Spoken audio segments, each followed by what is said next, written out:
കാസർഗോഡേക്കാണ്. അവിടെ ബേക്കൽ ഡിവിഷനിൽ റീകൗണ്ടിംഗ് പൂർത്തിയായിട്ടുണ്ട്. ജില്ലാ പഞ്ചായത്തിൽ ഭരണമാറ്റമില്ല. കാസർഗോഡ് ജില്ലാ പഞ്ചായത്ത് ഭരണം LDFന് തന്നെ ലഭിക്കും.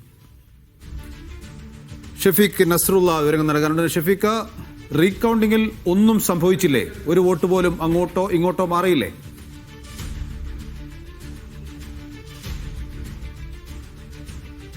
കാസർഗോഡ് ജില്ലാ പഞ്ചായത്തിലെ ബേക്കൽ ഡിവിഷനിൽ ഉൾപ്പെടുന്ന പള്ളിക്കര പഞ്ചായത്തിലെ ചില വാർഡുകളിൽ കൗണ്ടിംഗ് സമയത്ത് ഉദ്യോഗസ്ഥർ രേഖപ്പെടുത്തിയത് മാറിപ്പോയി എന്നായിരുന്നു UDFന്റെ പരാതി. പള്ളിക്കര പഞ്ചായത്തിലെ 6 മുതൽ 23 വാർഡ് വരെയുള്ള അതിൻ്റെ കൗണ്ടിംഗ് സമയത്ത് അതിൻ്റെ വിവരങ്ങൾ രേഖപ്പെടുത്തിയതിൽ മാറ്റമുണ്ട് എന്നതായിരുന്നു പരാതി. അതിൻ്റെ അടിസ്ഥാനത്തിലാണ് ഇന്ന് ഈ കാഞ്ഞങ്ങാട് ബേക്കൽ ഹയർ സെക്കൻഡറി സ്കൂളിൽ ദുർഗ ഹയർ സെക്കൻഡറി സ്കൂളിൽ ഈ റീകൗണ്ടിങ് നടന്നത്. റീകൗണ്ടിങ് വലിയ മാറ്റം ഒന്നും ഇല്ല. നേരത്തെ അങ്ങനെ ഒരു പരാതി വരാൻ കാരണം ഈ ജില്ലാ പഞ്ചായത്ത് ഡിവിഷനിലേക്ക് ബൂത്തുകളിൽ നിന്ന് ലഭിച്ച വോട്ടും ഗ്രാമപഞ്ചായത്തിലും ബ്ലോക്ക് പഞ്ചായത്തിലും ലഭിച്ച വോട്ടും തമ്മിൽ UDFന് വലിയ വ്യത്യാസമുണ്ടായിരുന്നു.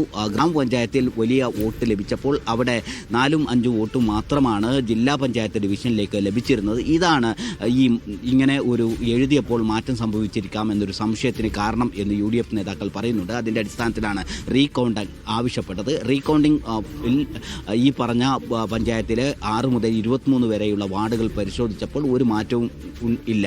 കാഞ്ഞങ്ങാട് ദുർഗ ഹയർ സെക്കൻഡറി സ്കൂളിൽ രാവിലെ 8 മണി മുതലാണ് റീകൗണ്ടിംഗ് ആരംഭിച്ചിരുന്നത്. ആ പരിശോധനയിലൊന്നും തന്നെ വലിയ മാറ്റമൊന്നും കണ്ടെത്താൻ സാധിച്ചിട്ടില്ല. അങ്ങനെ ബേക്കൽ ഡിവിഷനിൽ നേരത്തെ ഇന്നലെ പ്രഖ്യാപിച്ചതുപോലെ തന്നെ LDFന്റെ സ്ഥാനാർത്ഥി വിജയിച്ചിരിക്കുന്നു. കാസർഗോഡ് ജില്ലാ പഞ്ചായത്ത് 9 ഡിവിഷൻ നേടി LDF അധികാരം നിലനിർത്തിയിരിക്കുന്നു എന്നതാണ്. ഇനി കാസർഗോഡ് ജില്ലയിൽ ഇതുപോലെ റീകൗണ്ടിംഗ് ആവശ്യപ്പെട്ടിരുന്നില്ലേ? പുത്തികയിലും റീകൗണ്ടിംഗ് പൂർത്തിയായോ?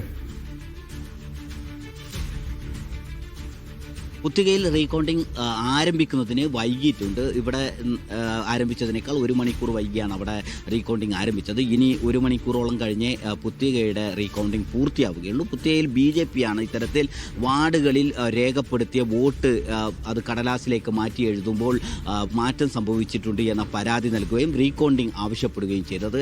BJPയുടെ സിറ്റിംഗ് സീറ്റായിരുന്നു പുത്തിക. ആ പുത്തികയിൽ അട്ടിമറി വിജയമാണ് UDF നേടിയത്. കഴിഞ്ഞ തവണ 2020 3-ാം സ്ഥാനത്ത് ഉണ്ടായിരുന്ന UDF ഇത്തവണ വിജയിക്കുകയായിരുന്നു. ആ വിജയത്തിൽ ഇത് രേഖപ്പെടുത്തിയപ്പോൾ വോട്ടുകളുടെ എണ്ണം രേഖപ്പെടുത്തിയപ്പോൾ മാറിയിട്ടുണ്ട് എന്നതാണ് BJPയുടെ പരാതി. ആ പരാതി കാസർഗോഡ് ജില്ലാ പഞ്ചായത്ത് പിടിച്ചെടുക്കാമെന്നുള്ള UDFന്റെ മോഹം പൊലിഞ്ഞിരിക്കുന്നു. റീകൗണ്ടിംഗിൽ ബേക്കൽ ഡിവിഷനിൽ മാറ്റമൊന്നുമില്ല എന്ന് കണ്ടെത്തിയിരിക്കുന്നു. ഷഫീഖ് നസ്രുള്ളയാണ് വിവരങ്ങൾ നൽകിയത്.